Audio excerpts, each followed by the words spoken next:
Because of certain indiscreet remarks by Don Imus and Howard Stern, WNBC Radio apologizes to the following: the National Organization for Women, the New York chapter of Hadassah, Governor Cuomo, the New York Jets, the United States Congress, both houses, Nassau Community College, the Gay Men's Choir, Sons of Italy, Rabbi Arthur Selkowitz, my wife, 66 WNBC. If we weren't so bad, we wouldn't be so good. Queen Elizabeth, Mayor Koch.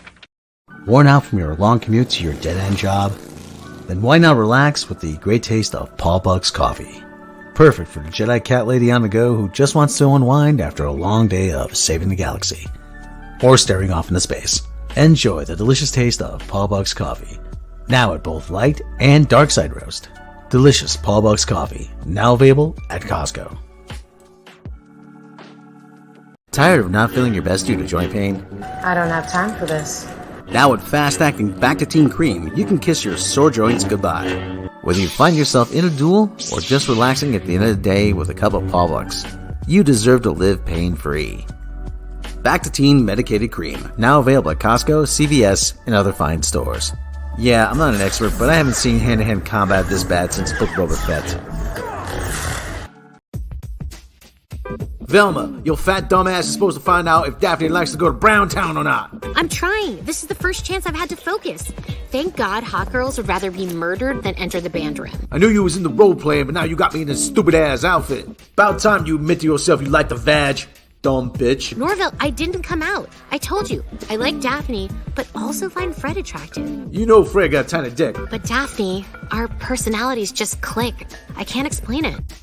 Black Shaggy can explain it. You want them titties just as much as Black Shaggy do. You can't say I blame you. Black Shaggy like them titties too. Daphne got herself some nice titties. That's right. This is exactly the problem with this list. Men make everything about them and what they want. That's right. And Black Shaggy want to perform some butt sex on Daphne. Our whole lives, girls are told by guys there's a right way to be hot. Yeah, it's giving up the back door. That'll make your ass a lot hotter, bitch. But now because of this list, I have to validate everything I hate about men's ideas of beauty norms. Bitch, just be glad someone interested in you. Your fat dumbass ain't gonna get none anyhow. That's right, Black Shaggy went there. That's right. How is my mom's disappearance related to your grandma? Your mom's left because she hated your fat dumbass, bitch. These dumbass writers gotta make everybody connected to everybody else. Don't know nothing about characterization, know how. That's right. Your mom's a high school principal married to a guidance counselor. At least my parents are still married, bitch. Your pops is married to some dumbass waitress almost as dumb as you. Ah! What the hell? Wait, I found a bag of salad. What the fuck you doing? Good, something funny actually happened in this goddamn episode. About time, bitch. We could take Daphne's mom's cop car to Spooner's to get food there. Unfortunately, I don't drive. Your fat dumbass just wants an excuse to eat out the damn garbage again. You sick girl, you need some help. It ain't the kind of help that Black Shaggy can give you. That's right. Oh, yuck. Hey, we all know your fat dumbass eat out the garbage. I'm just the one saying it. Me? That's right. Norville? What are you doing here? Black Shaggy need a minute to prepare for this. I got to know what I'm getting into. So do you like the back door or not? Black Shaggy don't want to read this in the newspaper, you dig? Inquiring minds want to know. We have a student newspaper? Bitch is dumb. Hey! Who just threw a rock through my window? Geo from the Crystal Mines. You should know that because your dumb bitch ass was born there. The Crystal Mines? That old tourist attraction that's now a seagull toilet full of condoms? Bitch is crass. That's right.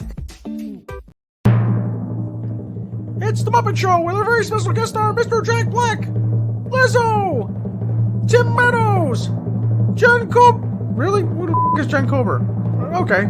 Christopher Lloyd, and Amy Sedaris. Yay! And don't miss a special appearance next week by Jay and Silent Bob. Because why the not at this point? Yo, check it out. Everybody's smoking that original Black Shaggy OG strain. They're getting nice and high. You know that, right? Black Shaggy gonna make some killer bank on this. All our classmates are idiots or sheep, so let's assume they're high. Fuck you, bitch. Of course they're high. You're high too. That's why you're in the garbage can looking for french fries. Dumb bitch. Now, have you seen Daphne? Oh, you finally come around to talk about that three-way. Black Shaggy like where this is going. It took a while, but we're finally through the worst of it. Every time you around, the po-po roll up on Black Shaggy. Dumb bitch. At the bottom. That's what we're here for, guys, to win. That was no goal, you know. They was in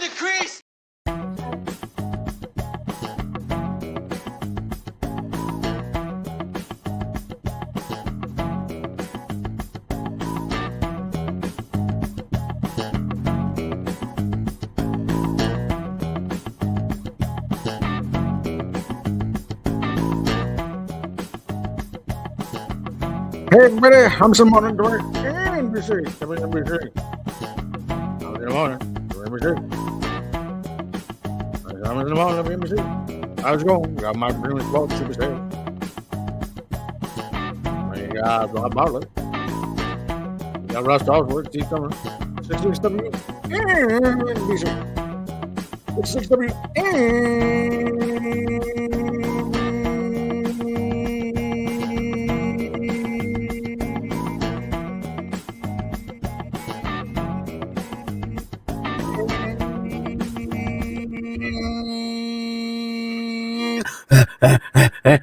NBC. WNBC. I don't know, WNBC. I'm Simon, WFAN. WNBC. How's it going, everybody? How you doing? WNBC. Bung, bung, bung. 66 WNBC, New York. How you doing, everybody? Do I need to go with Cousin Brucey? It's easy. No?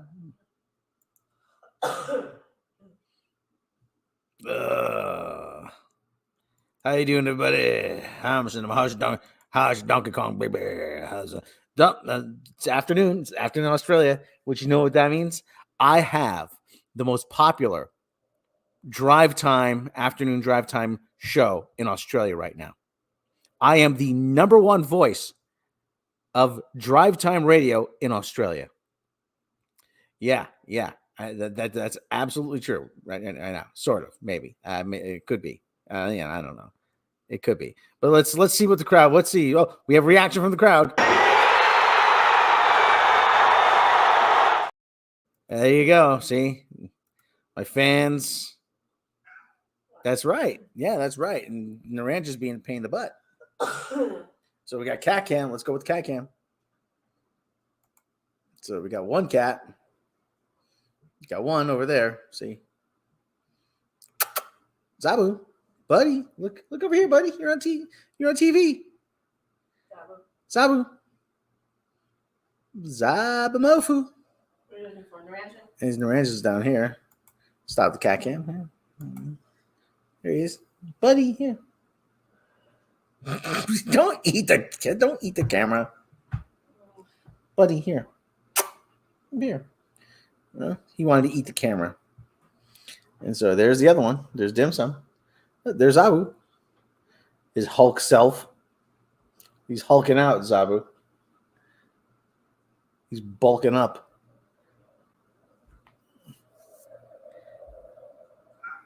Yeah, that's right, buddy. So, you bulking up there, Zabu? You bulking up there, buddy? Hey, buddy. How you doing? What's going on? What are you up to, buddy? What are you up to? Okay. Well, we'll check back in on them in a little while, as always. And Naranj is down here, so that's good. All right, we'll check back in on them after a while. How's your Donkey Kong, baby? Mercifully, Ahsoka. I heard someone else call it Ahsoka, but that's low hanging fruit. I can hardly get mad about that. Mercifully, it's over. Merciful for now, at least. Supposedly, they're working on season 2. Really? You're gonna torture your viewers with that? And listen, I'm only watching as a reviewer for review purposes, and I will have a proper review coming at some time. But dear God, it is a complete waste of time. It really was. Time, resources, acting, talent, whatever it was. I like Rosario Dawson. Think about it. And I heard actually the lady she was fighting with the sword. She's actually 10 years older than Rosario Dawson. How does a 54-year-old stay that spry and limber compared to Rosario Dawson, who just moves like an arthritic granny?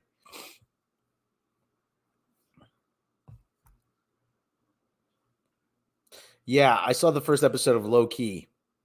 It was dull. It's an exercise on how much brown can you fit into one shot. Yeah, hard to believe people don't want to reenact anything from Loki. Yeah. But dear God, now something more interesting that's happening. We're seeing with Ahsoka. We're seeing people come out of the woodwork trying to justify its existence. This CNN actually floated this headline here, and I'm like, what are you on? Are you on lewds? Seriously? This is Ahsoka blazes a trail of new possibilities for the Star Wars galaxy. What possibilities? What possibilities? Although it was billed as a season finale, Ahsoka, the 8th episode felt like more of a beginning rather than an end, rather than a hyperspace jump from Disney Plus streaming series back to the galaxy where it all began on the big screen. That has to be like one of its biggest crimes. It didn't give you any sort of satisfying conclusion. Yes, I understand. There's going to be a movie, or there's going to be another season or whatever. But really, this is not a move. This is not an iconic stance. Standing with your arms folded and staring off into space is not. Dear God, these people. Dear God. It's like Christina Chong. I like her as an actress, but she needs to be in a better show. Yes. Needs to be better shows.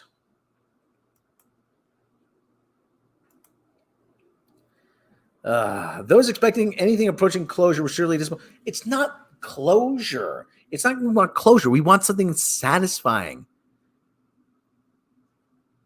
Here's the problem, and I think I've explained this before. Ahsoka has no story. There's no story. I mean, yeah, it has the framework of a story, but it has no story. There are no characters. Characters are just flat cardboard cutouts. I mean, this guy Thrawn. What? He's supposed to be a tactical genius. What in what universe? Finale certainly didn't script on action, with striking images of Ahsoka, Rosario Dawson, Sabine, and Ezra wielding lightsabers side by side in a battle against a unit of zombie troopers. That's another thing. They were just there flailing their arms. Quite literally. If I could turn the camera on for a moment, they were quite literally just doing this. Quite literally.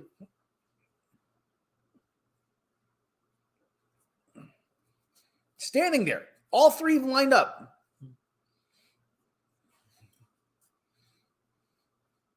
What the hell is that? What the hell is that?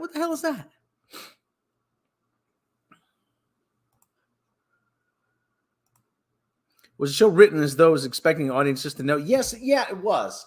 And again, that's a very important point. The show is based on the series Rebels, which Dave Filoni was showrunner on. And so he goes into this expecting everybody knows who everybody is from the Rebels series, and he explains none of it. Nothing. Even I know there's this saying in writing, show, don't tell. And in television writing, show, don't tell. But this is a series. This is an instance where one or two lines of dialogue could have fixed a lot of things. Oh, we have to find all series long. Oh, Ezra. Oh, this could lead us back to Ezra. Ezra. Who the fuck is Ezra? Who's Ezra? They never give you any indication that Ezra is important. Yes, it's exactly what they needed. They needed an audience POV character. They needed an audience POV character whom they, as in Ahsoka, Sabine, and this Hera chick. And this Hera chick, oh my God, don't get me started on her. They needed an audience POV character that they could explain everything to.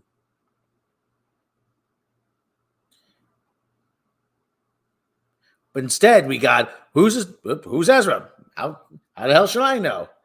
Where is he? He's somewhere. Oh my God, who's Thrawn? Damned if we know. It treats everything as being important, but it explains nothing. Oh, but you had to watch Rebels. I'm like, I don't want to watch Rebels. Fewer than 750,000 people watched Rebels. It was a series on Disney XD. Exactly. They expected the audience to do the homework for them.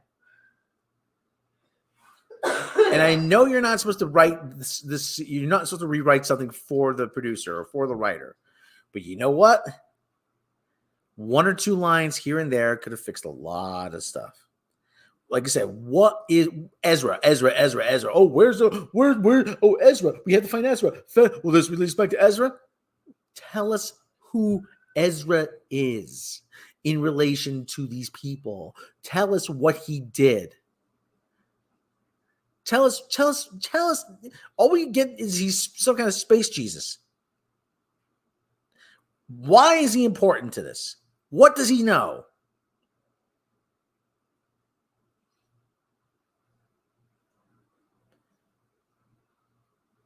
Where did he go? Why was the sacrifice important?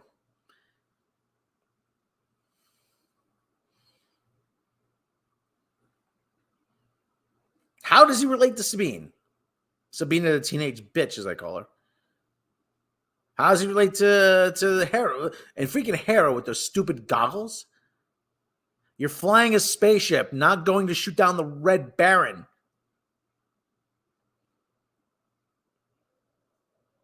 You could have just had Ahsoka say to Sabine whenever she talked about Ezra, "You really loved him, didn't you?"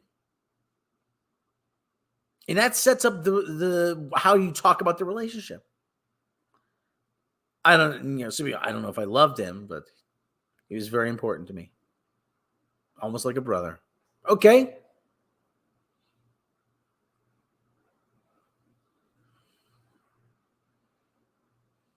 It's exactly right. PV character could have sorted that out. We can all get an explanation through them. Hence why we have those characters in the first place. Exactly. In the first Star Wars movie, when I mean Star Wars, I mean Episode 4, New Hope, as it's called now.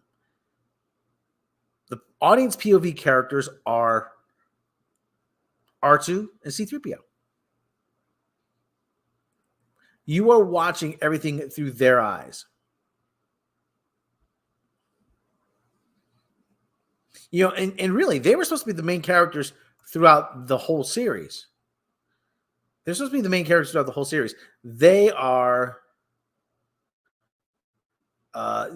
because people come and go, people get killed, whatever, and they're the supposed to be one constant.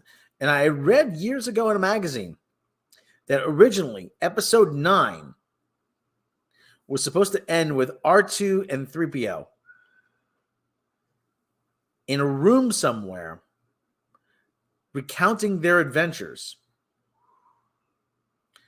And 3PO supposedly would say to R2, we've had quite a few adventures. We've had quite a few adventures in our time, haven't we, dear friend? Or whatever, R2. But nope. Instead, we get this.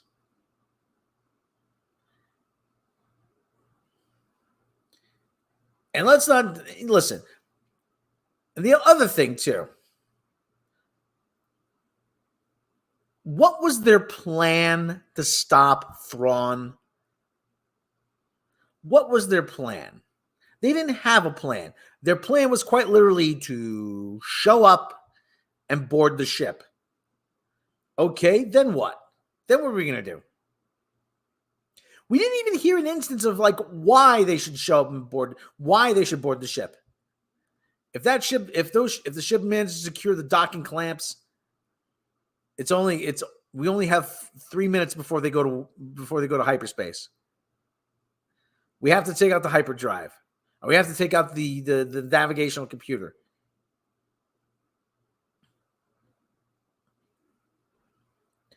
Give me something.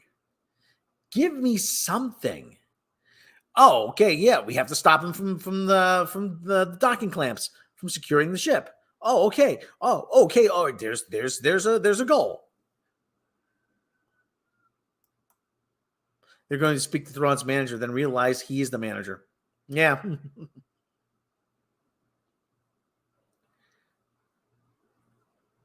Oh, we failed to stop them from securing the docking clamps. Oh, okay. We have 3 minutes. Oh, a ticking clock.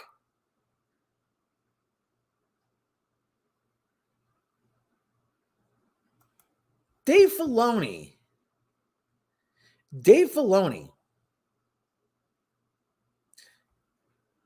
I think it's a bit harsh to call him a fraud, but Dave Filoni cannot do this by himself.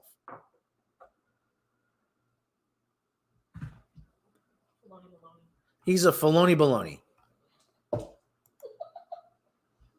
No, this is serious. This is serious. Dave Filoni, listen, if you're going to trust Dave Filoni, I mean, Dave Filoni supposedly has the keys to the franchise now. I mean, if you're going to trust Dave Filoni to come up with a new film based on Ahsoka, you know what? You have to pair him with an experienced writer. Seriously, need an experienced writer to be able to tell Dave Filoni, stop, wait. We need to do this differently. He's a big fat phony. That's right. He's a big fat phony. Yes. He needs an experienced writer. And he needs people in the writer's room to contribute ideas. Because I don't think he had any help with this.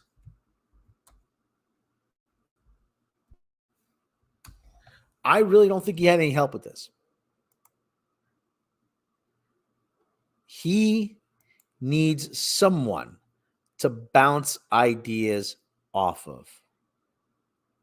And he needs someone to be able to challenge him and say, stop, wait, this doesn't make sense.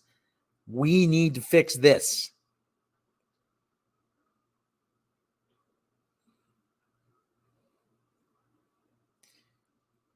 Because Star Wars isn't in any better place. He's not the savior. He's definitely not the savior of Star Wars.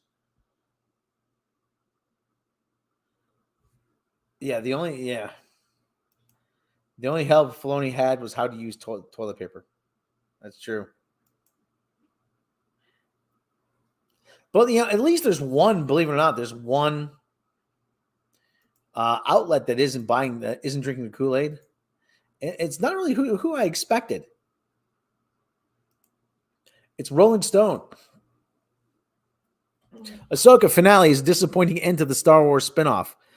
Season finale of Dave Filoni's Disney Plus series starring Rosario Dawson features a hologram cameo and little else of note. And that's the other thing, too. This whole world between worlds, all that was an excuse to put Anakin Skywalker in it. Ooh, Anakin. I remember Anakin. Remember Anakin? Oh, my God, it's Anakin. Oh, Anakin. Look, it's Anakin. Oh, it's Anakin. Jiggling the keys in front of us. You can't do it on his own, like you said, but who would be the counterbalance you think? That's a good question. I know precious little about screenwriters. There's got to be someone out there. I was going to say Lawrence Kasdan, but I don't think he would do it. I don't think he would try to, at his age, I don't think he would want to do it.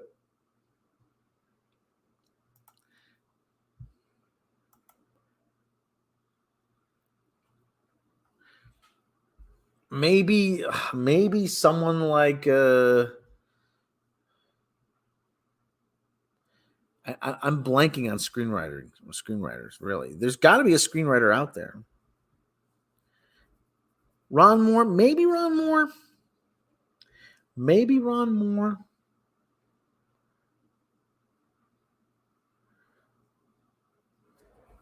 I'm trying to think who wrote some good movies that I like,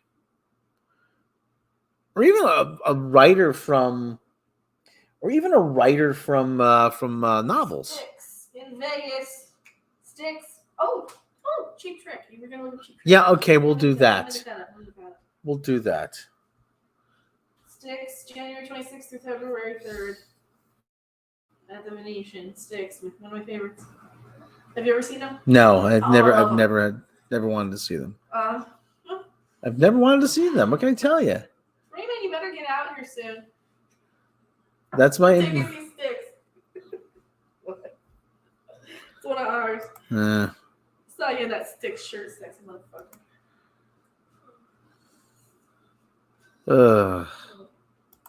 So anyway, like I said,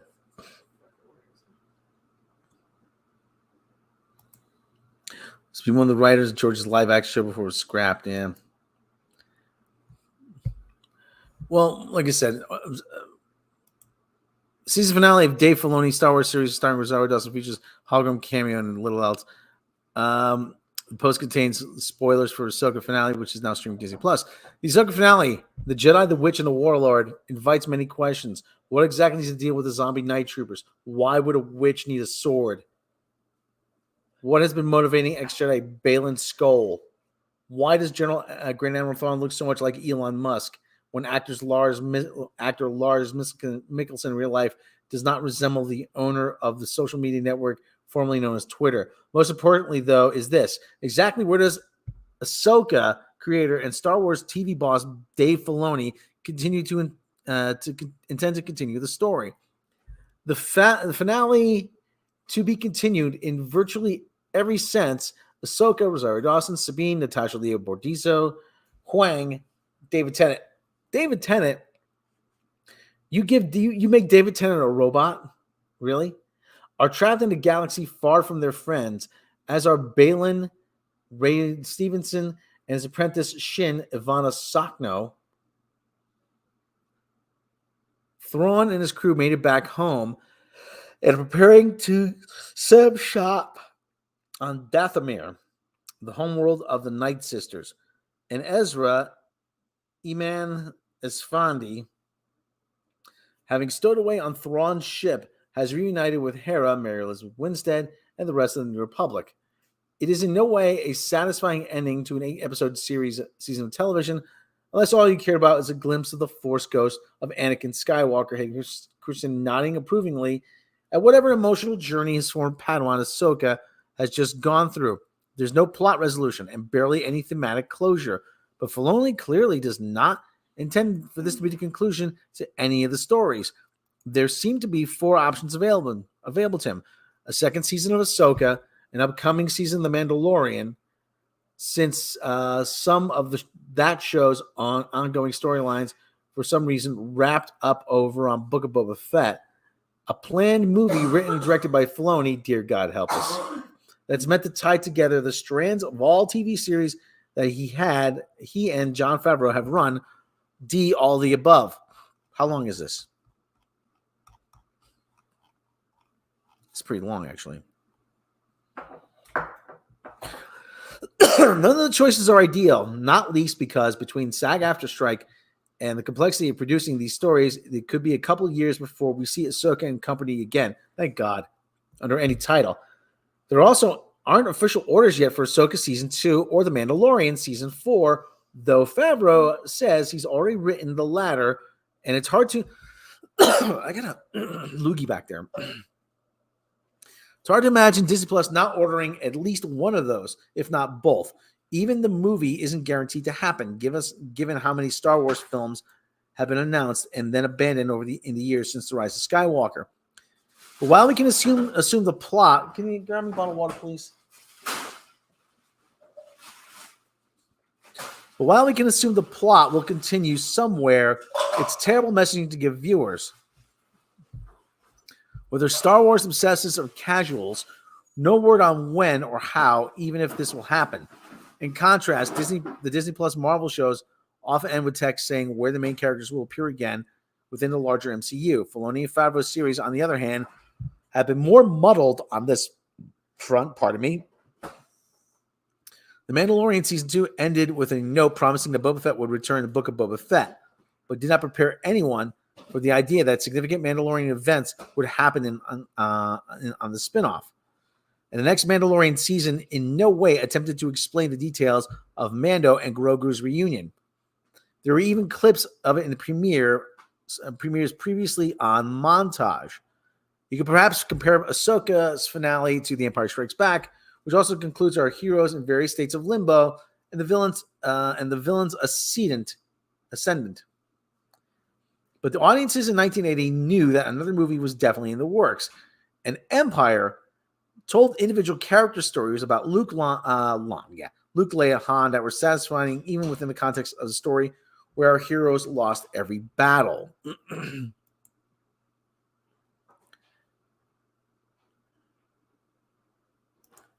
Yeah, exactly. Commence primary ignition is,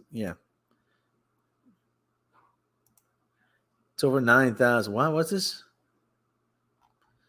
Pardon me. The Jedi, the Witch, and the Warlord was less successful on that front. Some ideas from the season paid off, like Sabine successfully using the Force to retrieve her lightsaber and then help Ezra jump into Thrawn's ship. That was BS. That was the biggest load of BS I've ever seen in a Star Wars show. Many others, like Balin's quest for something, did not. Yeah, what was it? We don't know.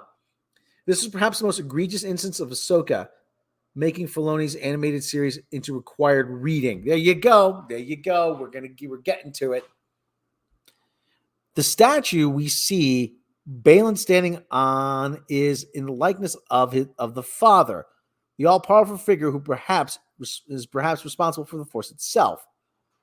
But the Father and his children, one representing the light side, one representing the dark, were introduced in the Clone Wars episode that first aired a dozen years ago. If you don't remember what Father looks like, much less who Father is, it's a meaningless piece of spectacle. There's also the sad fact that Ray Stevenson died after filming the season was complete. No way. So either the role gets recast, the explanation for what Balin was doing somehow gets reassigned to Shin, or the subplot gets dropped altogether. Again, it's a list of suboptimal choices. Now that I had no idea happened.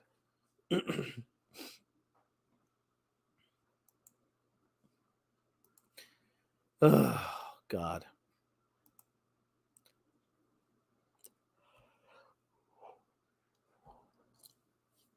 Mostly, though, there was Ahsoka herself. At times, she seemed to be playing second fiddle to Sabine. Oh, now you realize it. In a show where she's the title character. That's actually a huge problem, that Ahsoka was the secondary character. Since Sabine had an interesting character arc, that's not a huge issue. Yeah, it is. She didn't have an interesting character arc. It's more that Ahsoka's own story seemed to be meandering and underfed. She begins the series guarded and bitter, reluctant to be around her former student, focused entirely on finding Ezra and stopping Thrawn. Again, we have no idea why. They don't explain why. Midway through the season, she appears to have been killed by Balin and winds up in the world between worlds, a mystical plane introduced in Rebels. There, she's forced to duel Anakin and to relive battles she experienced as a girl during the Clone Wars. It's a familiar type of episode from sci-fi fantasy, or down-to-earth dramas accomplish this same thing through dreams and or therapy scenes. But it's never made clear exactly what lessons she's learning, nor why Anakin keeps asking her if she wants to live or die. When we know going in that it's the former. Ahsoka is goal oriented and has no death wish. The whole thing felt like the first draft of this kind of story that never got polished. or like all Filoni was concerned with was giving us a live-action glimpse of the Clone Wars and letting Christensen play a less annoying version of Anakin than the one in the prequel films. Ahsoka returns to life as a more serene and happy figure, and Dawson's performance becomes much more appealing and nuanced after that. But there's no real effort made to explain or compellingly dramatize the emotional trip from point A to point B. So this sounds like I wrote it. This really does sound like I wrote it. These are all problems that I told you about. The season also struggled to establish Thrawn as a big bad worthy of all the hype and the possibility of being a main villain in the upcoming shows or movies. If you watched Rebels and or read books that introduced Thrawn, you know that his distinguishing attribute is being smarter and less prone to overconfidence than other Imperial leaders like Grand Moff Tarkin. He recognizes that the threat of Ahsoka poses to his escape, for instance, but also knows all he has to do is slow her down. These episodes didn't do a great job of turning his calculating nature into interesting drama, as he spent most of his time staring at holographic maps of the planet and getting reports of what his night troopers were up to.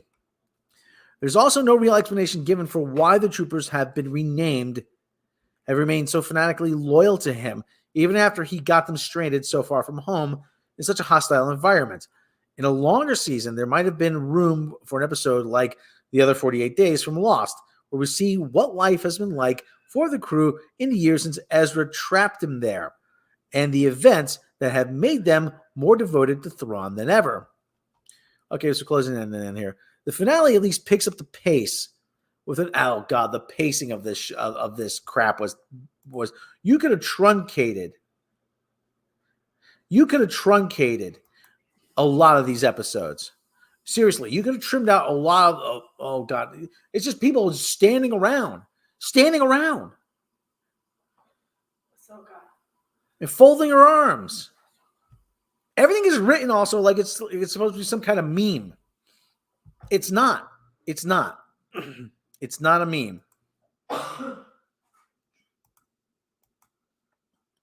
Okay, so where am I? At least finale picks up the pace with a number of lively action sequences pitting our heroes against TIE fighters, night troopers. The night troopers literally just stand around and watch them fight. Both living and undead, and the doomed Morgan Elsbeth, Diana Lee Inosanto. Even that had some rough edges, though. After Ahsoka and friends kill a roomful of night troopers, Morgan casts a spell. Why is there a Star Wars character named Morgan? Seriously?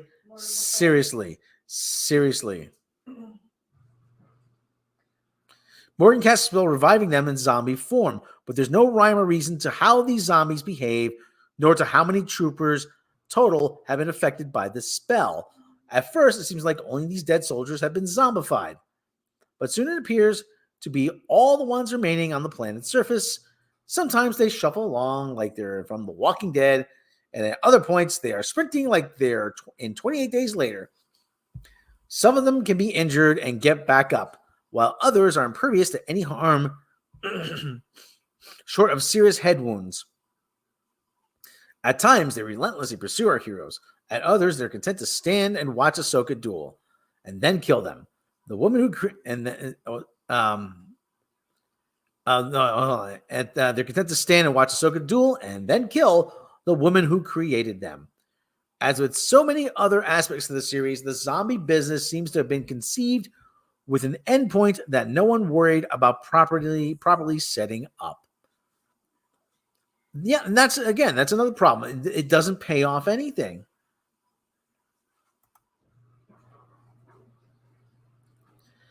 Arthur Morgan. Yeah, this is CW writing. This is Ahsoka. Ahsoka, it's a coffee meme. Yeah.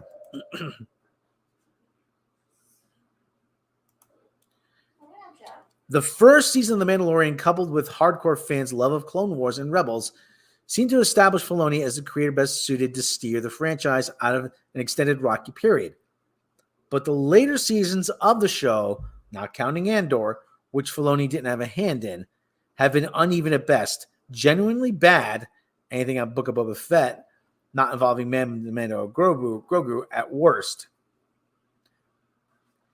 Ahsoka seems certain that she and Sabine are meant to be stuck in another galaxy for now. That all things will work out for them.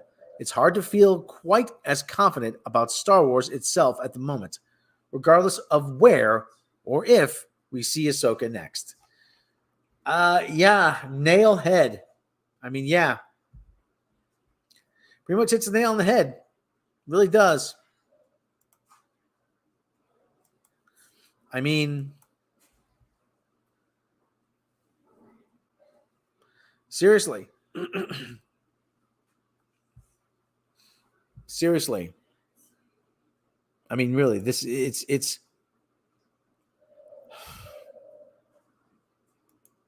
listen, and to me, it's absolutely Sabine she's the purple haired chick that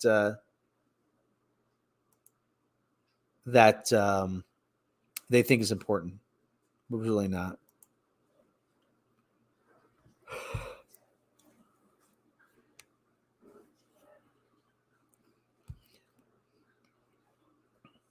It's listen. You've tried everything else. You've tried everything else. For the love of God, Kathleen Karen Kennedy, Miss Kathleen Karen Kennedy. This is a message to you. This is me being totally serious right now. This is me giving you some sound advice right now. Okay? Now. This is me being 100% serious. Kathy, I want you to have a meeting with a director who I think will give you the best chance of Star Wars succeeding. This guy's already worked for Lucasfilm. He's worked for Marvel.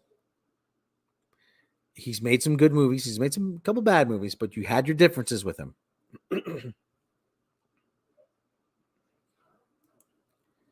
You called this director up. You called this director up and said, listen, I know we haven't seen eye to eye. But you know what? I'm willing.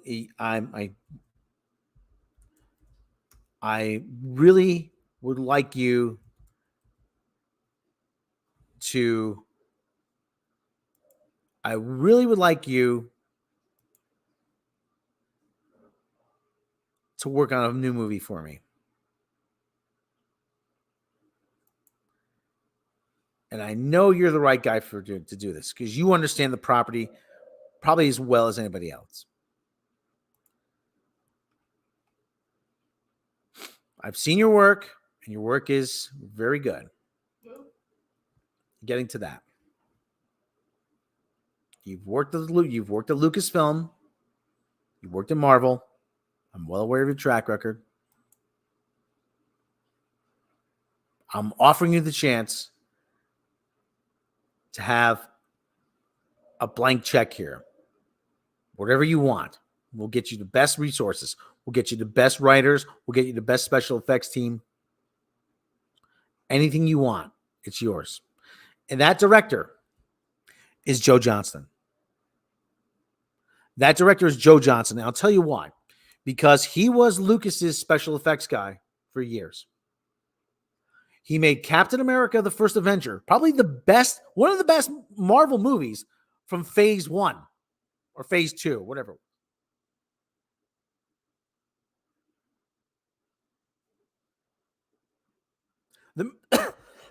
Pardon me. The man is a criminally underused director. There's a man right there in Joe Johnston that understands exactly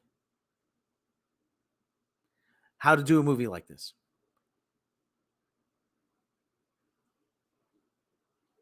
And he is just sitting out there. I know he said he was going to retire. But you know what? You can have him come in, you can have him produce, and have someone else direct. But he gets creative control. He's in charge of the hiring and the firing.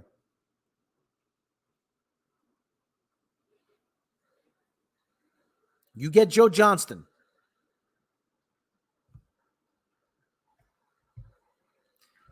And you get him to make a Star Wars movie. Or even better, he should have made an Indiana Jones movie. Because that's where his strength lies, doing period pieces.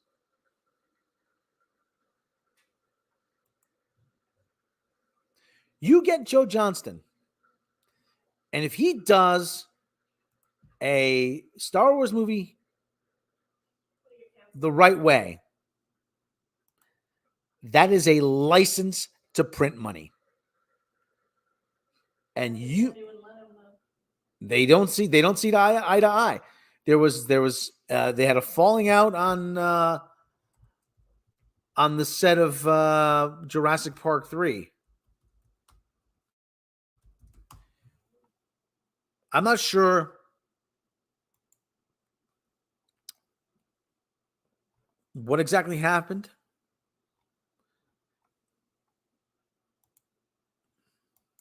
But something happened on the set of Jurassic Park 3. I'm not 100% sure.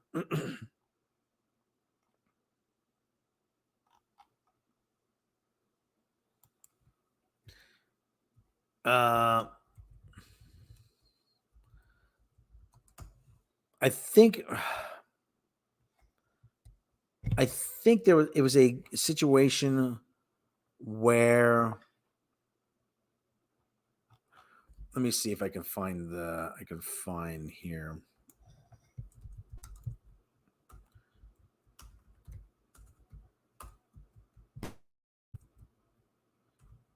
Jurassic Park 3. Let me see. There's got to be some kind of information about it.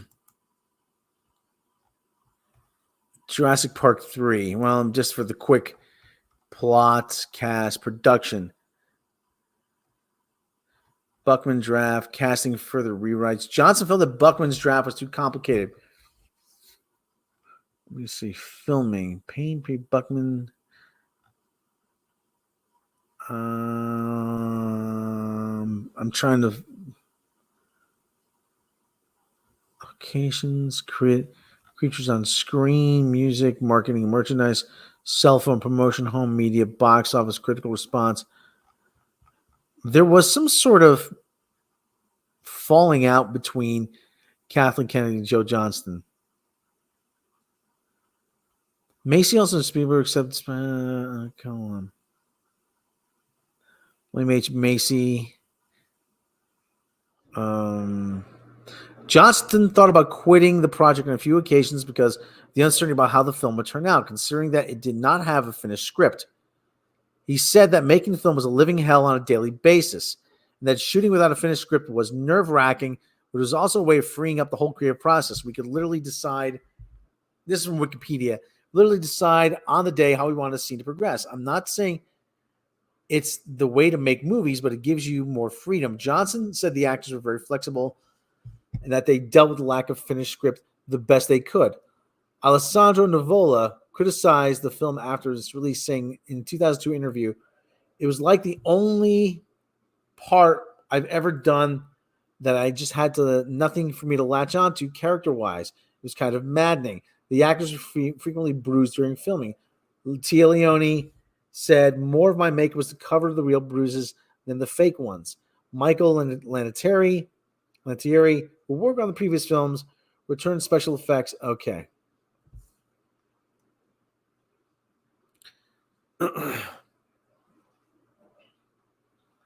So there were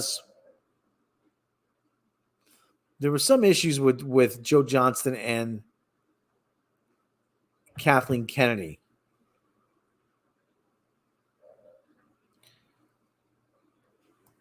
behind the scenes problems. How Jurassic Park's behind the scenes problem killed the movie. So yeah, like I said, I'm trying to figure out this out. But listen, yeah, to the usual creative differences. It's the usual creative differences. KK is, she has no idea. She has her own ideas about what things should look like, and they're not good.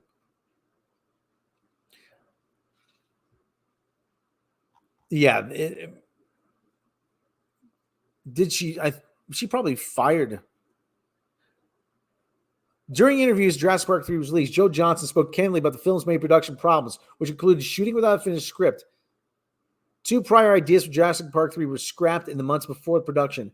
One idea for the film involved teenagers who become stranded on Isla Sorna, which sounds familiar to Netflix's animated series Jurassic World Camp Cretaceous. But it was tossed out because Johnston felt it read like a bad episode of Friends, which means KK had to come up with it. The second screenplay was developed with a more complicated story involving Alan Grant being stranded on an island while Petrodon's attacked Costa Rica. But that was scrapped 5 weeks before shooting began for a simpler rescue mission idea by David Koepp, who wrote Jurassic Park and the Lost World. Despite coming up with the final idea for Jurassic Park 3, Koepp had no involvement with the film, which was also the first Jurassic movie without author Michael Crichton's story and input. Nor was Steven Spielberg present on set as executive producer. Johnson also broke up, Alan Grant and Dr. Ellie Sattler, Laura Dern, because he didn't see them as a couple. The final draft of the screenplay was never completed during production, and Johnson stated that they had no document. They would only shoot the pages they had on the day or as far as a week in advance. Johnson also said the joke was on the set was that a completed final screenplay would be the wrap gift for the cast and crew. Unsurprisingly, Jurassic Park was difficult to shoot. Johnson admitted making the film was a living hell on a daily basis. Director found shooting with unfinished script nerve-wracking. Yeah. So that pretty much was it. I mean, really. But listen, regardless, like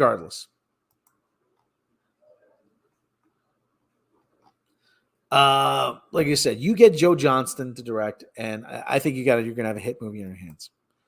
All right, now before we move on to other things, there's something actually I floated across my Facebook feed. I'm not a fan of the WNBA. Okay, women's basketball, not a fan. Why on earth they're doing this? They're gonna expand the league into the Bay Area. Now, all I got to say about this is the league still loses between $10 and $12 million a year. A year. 25 years, a quarter of a century. This league has not turned a profit. Yeah, imagine that. Yay! I don't see how they're going to expand. They have listen. The regular basketball league, the NBA subsidizes the league. So that's where they're going to get the money from. Are women going to buy season tickets? They haven't so far. Yeah, unless it's hockey. They have not bought season tickets yet. Except for hockey, which somebody across the way here seems to like. Yes. So that's they're going to raise the banner at T-Mobile Arena on Tuesday against the Seattle Crackheads. Yes. So that's all I'm going to really say about that. This is a I think it's a boondoggle. I think it's going to be a white. The whole league is a white elephant. Well, if they're buying them senior six, they're buying them for their husbands. The whole Space Jam 3 starring Brie Larson. They have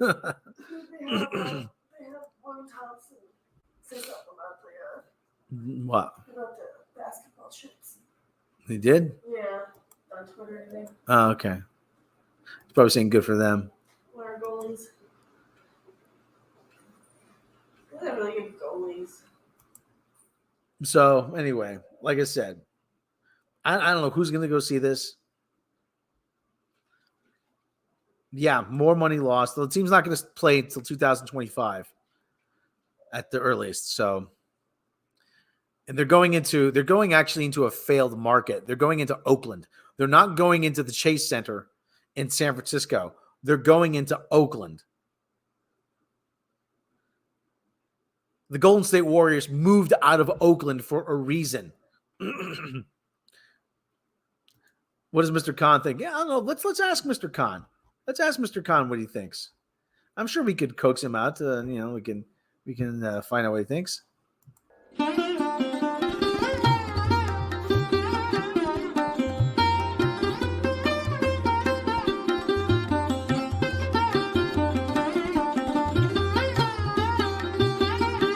Oh, hello. Yes, Mr. Khan. Yes, the women basketball. Oh, yes, I am not a fan. I'm not a fan of the women basketball. You know, the women, they punch the ball and they shoot the ball and they touch the ball. And it is like watching little children play because they're tiny women. Oh, look at me, we're playing basketball. Look at me. And shoot the ball goes, and they don't make any money. They don't make money. No, they don't. They lose lots of money. Mr. Khan makes more money than the entire league put together. That is right. Yes, Mr. Khan. Did you see that expression? That's my expression when I watch the women play the basketball. Like, what the hell is this? You call this basketball? I've seen better baskets at the bazaar. Yes, they're going into San Francisco, California. They're going to Oakland. Mr. Khan moved out of Oakland with Mrs. Khan a long time ago. That is right. Mr. Khan said, this place is a dump. Why would anyone want to stay here? No. I'm sure there are nice people in Oakland. That is right. And don't get to Mr. Shlomo in trouble. Now let's just see. Now we bounce the ball. Look at me. I bounce the ball. They're going to bounce the ball. They're going to shoot. And I just say they're going to be laying bricks everywhere. And it is bad. It is very, very bad. It is a bad spot. Bad spot. Mr. Khan don't even want to watch men play basketball. No, why would you rather watch the women play basketball? Mr. Khan, listen, you should work on a steady paycheck playing the women's basketball. Mr. Khan would have been a pro. And instead, you want to be, oh, look at me. I'm going to be like white woman. I want to be like the Denver Carols. I want to be like the Denver Carols. Oh, look at me. And I'm dead now. See that? Dr. Peter said, Mr. Khan, the doctor is dead. I said, what do you mean she's dead? Because she wants to be like the Denver Carols. Oh, look at me. I want to be like white woman. And so she's obsessed with diversity. But she wants to be more like white woman. How is that diverse? Is white woman, whiter woman, and even whiter woman. Miss Monica Rambeau. At least she's not. Because my daughter would be more like Monica Rambeau than the Denver Carols. Okay?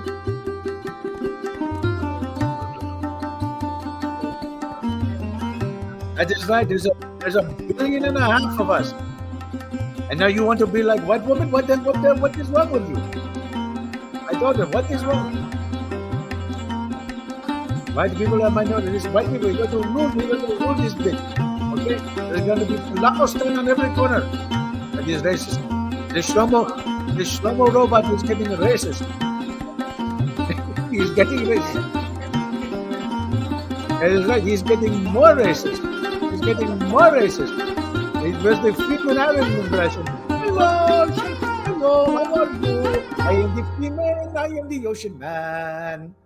I am the ocean. Did I take this vein in? I'm not taking vein in name. I love that song. I love that song. I am the ocean man. Living in the ocean like the ocean man can. I love that. It is that is Mr. Khan's favorite song. I am the pineapple, I am the sea, I have a starfish for my best friend. That is right. Yes, she's the whitest woman in all the galaxies. Take the naked photo on the Twitter. Have you seen the naked photos? The Larson breed. She took the naked photo, but she's the nighty on. I have to say this first of all. This is the photo on. First of all, she has no caboose. She has no caboose, and it's see-through. You can see she has no caboose. She doesn't have shoes on. It's big hobbit feet. Oh my goodness! Oh my goodness! Why are you giving nightmares? You look like the Al Bundy man who stole the shoes. And he had a nightmare about their feet. See, that is Mr. Khan's expression when he sees the Larson being naked. He's naked. That's what we're going to do about it. I shoot that. I'm not getting the eyes at it. It is right. Mr. Khan has to go bye-bye now. Mr. Khan is going to wrap up the show. Mr. Khan has to go bye-bye. Mr. Khan is like, thank you for joining me. Mr. Khan says, I am the... And the music stopped. You had to fix this, Mr. Shlomo. Mr. Shlomo has to fix this. I had the music go. Ah, there it is. Okay, Mr. Khan is going bye-bye. Bye-bye, everyone. Have good evening. Or if you don't have good evening, have bad evening. I don't care. I'm not caring. See you later. Bye-bye.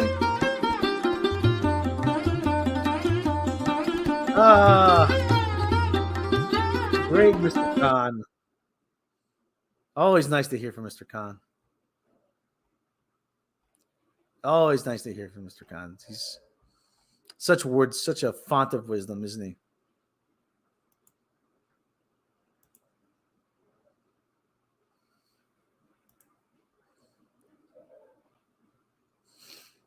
So yeah. So Mr. Khan, not a fan of the WNBA. Not a fan of the WNBA. Not a fan of his daughter playing basketball, especially in those shorts. Not a fan of Brie Larson either.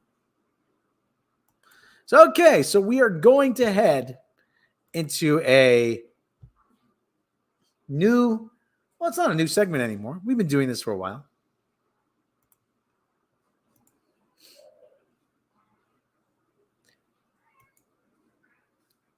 Oh, the kitty is making all kinds of noises. We're going to do the segment now. What we call animal news. Animal news. Animal news. Gotta get more animal news. Animal news. Animal news. Let's see if I can find some animal news. Animal news. No sad animal news. Only happy animal news.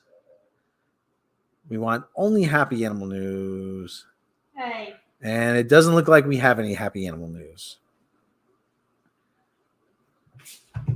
And it doesn't look like we have any animal news. Okay. Doesn't look like we have any happy animal news.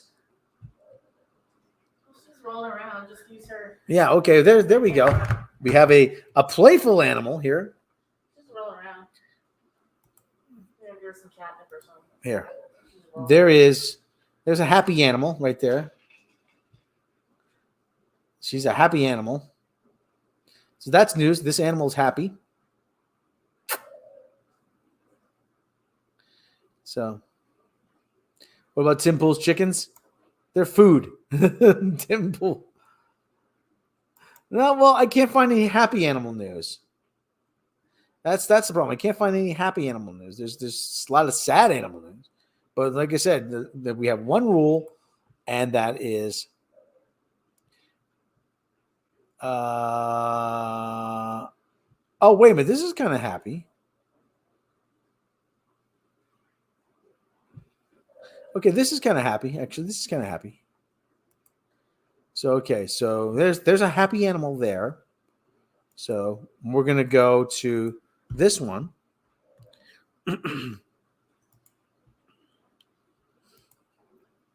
Scooby, the face of the animal shelter crisis in Kansas City, is now at a foster to adopt home. KNBC got an update. Viewers like you are helping with Kansas City Metro Animal Shelter Crisis. KNBC got an update Sunday from the Great Plains SPCA on Scooby. The dog has become the face of the crisis in Kansas City. We first introduced you to Scooby on Friday. Now, Scooby is now at a foster to adopt home. He's been in the shelter for more than 300 days. Oh, poor guy. Poor guy. All the chaos inside the shelter was stressing him out so much, workers put him on Xanax. The no-kill shelter was considered euthanizing him. The KC Prep Project shelter near Swope Park was built to hold 10,000 animals a year. This year is on track to surpass 16,000. The Great Plains SPCA said they received hundreds of email messages about Scooby. So Scooby is, let me see if we can. Okay, let's see if we can play that. But we begin with a local dog becoming the face of a local emergency. Good evening, everybody. I'm Chris Katz. And I'm Laura Moritz, and this is Scooby. Scooby, a handsome boy, Scooby. He has spent nearly a year at Great Plains SPCA, and his time is running out. And tonight, KNBC9's Rebecca Gannon reports his story is one of thousands who need Okay, well, is this your help right now. For the last several months, even the last several years, we've been telling you how full our animal shelters are. So today we went to the 3 largest in the metro area. Oh, the doggo. KC Pet Project Shelter is on track to take in 16,000. Okay, this is, let me see. It's about, oh, there's the boy. Coming in every day that don't want to do this. They don't want to give their pets up to the shelter, but they are out of options. So just go to knbc.com. Rebecca Gannon. So that's you can help, actually, and we have that on our website right now. Just go to KNBC. So Scooby is going to a foster home. And this isn't a problem limited to Kansas City. Okay, Scooby is going to a foster home. That is good news. So that is, looks like is a, not the updated video. Well, if we didn't let the whole thing play.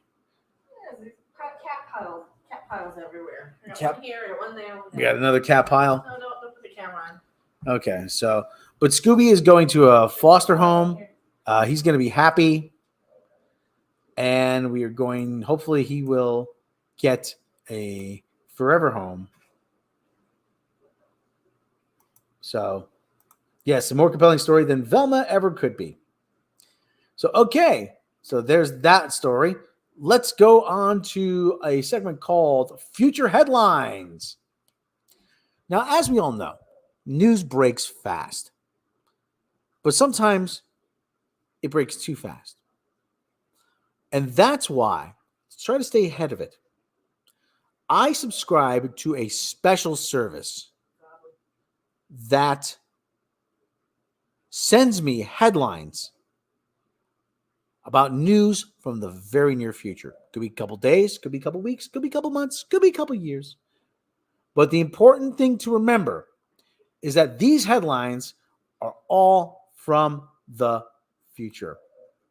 So, we're going to start it off first with our future headline. Future headlines. Ghost of Y.A. Tittle 5-0 as Giants starting QB.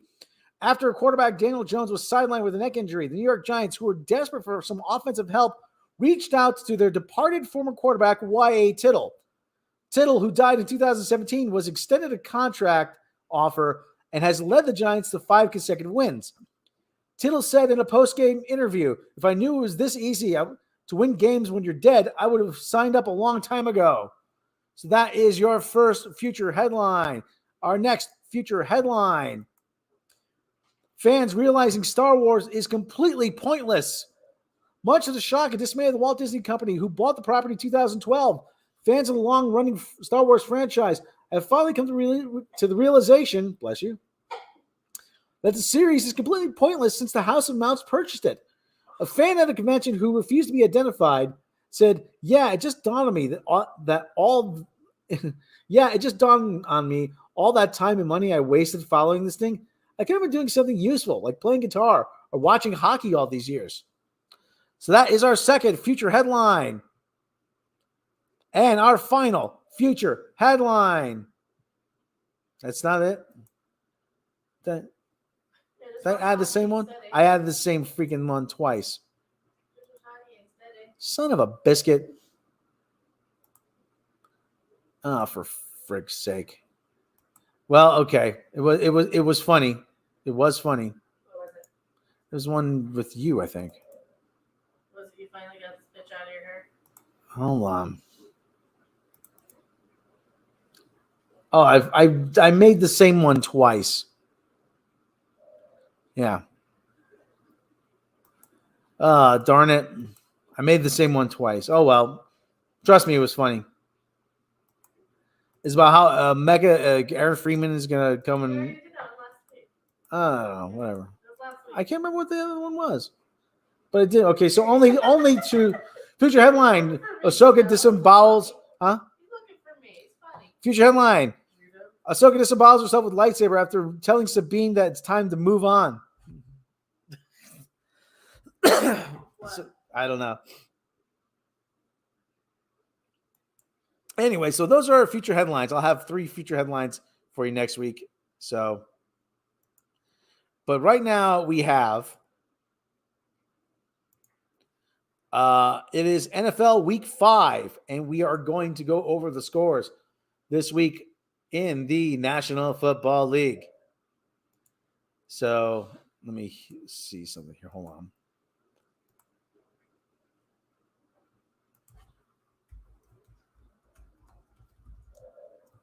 Was cute. Not that cute. So, okay, the scores in the National Football League, Week 5. Bears over the Washington team of people collectively engaging in football-like activities. 40-20. The Jaguars beating the Bills 25-20. The Saints over the Patriots 34-0. The Colts over the Titans 23-16. The Steelers over the Ravens 17-10. The Lions all over the Panthers 42-24. The Falcons defeating the Texans 21-19. The New York Football Giants losing to the Dolphins 31-16. That is a bad loss. Daniel Jones leaving with a neck injury. He will have an MRI and be evaluated tomorrow. The Bengals over the Cardinals 34-20. The Rams over the Rams dropping over to the Eagles 23-14. The Jets over the Broncos 31-21. The Chiefs over the Vikings 27-20. The 49ers up big 42-10 over the Dallas Cowboys with 3:19 to go in the fourth quarter. Your Monday night game, the Packers of Green Bay take on the Las Vegas Raiders. And their Thursday night game, the Broncos will take on the Chiefs.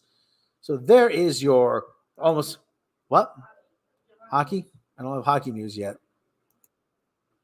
So there is, rather than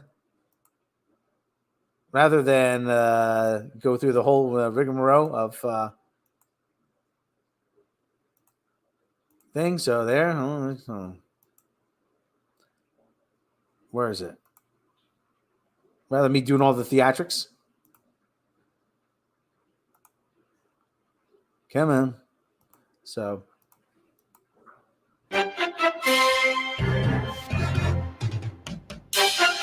DC Sport presents Monday Night Football.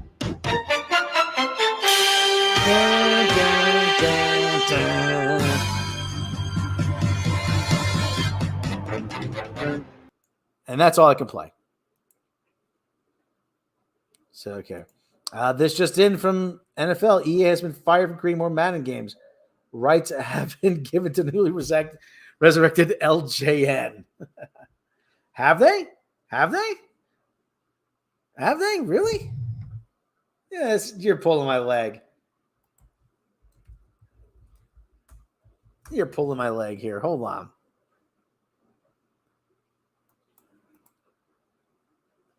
Servers down, servers down, servers down. You pulling my leg here, guys? No, actually, I have not seen it. Yeah, post it in the chat. Okay. Okay, you're pulling my leg. Okay, that's okay. Actually, yeah, they have the EA has the exclusive rights to the NFL. I think till 2026 or something, or 2028, something ridiculous like that. Oh, we got Ranji. He wants to say hi again. Hey, buddy. Hey, buddy. Look. Hey, look.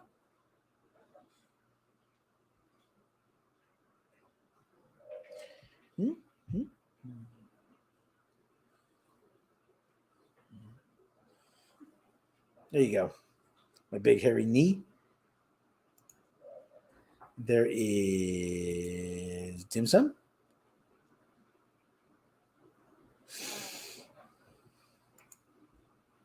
I don't know where Zabu is. He's lurking around somewhere. All right, everyone. That is it. That is our show for this week. Better late than never. N.A.P.S. Sorry, I was delayed. I had some business to attend to. Everyone. I hope you've had a good time. I know I have. If I didn't, why ruin your day? We will catch you all next time, everybody. Thank you, Morbid Fury. Thank you, Mr. MH. Thank you, Mr. Khan. Thank you, Peg Leg Pete. Thank you, this guy, Adam Wilkinson. Thank you, the Andrew Helm. Thank you, Senior Sticks. Thank you, the other guy, this other guy here, RSO Media. The other guy, the other guy there. The other guy. Listen, I don't have the biggest audience, but I have the best looking audience. Just know that. Everyone, have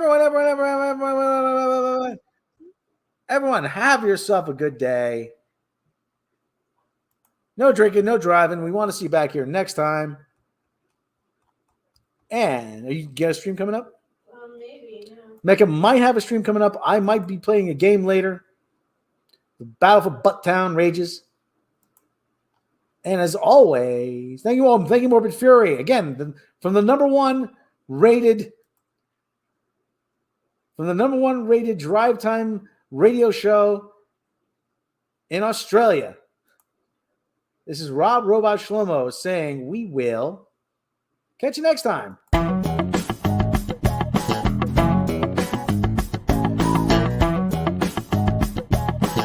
Thank you for your comments.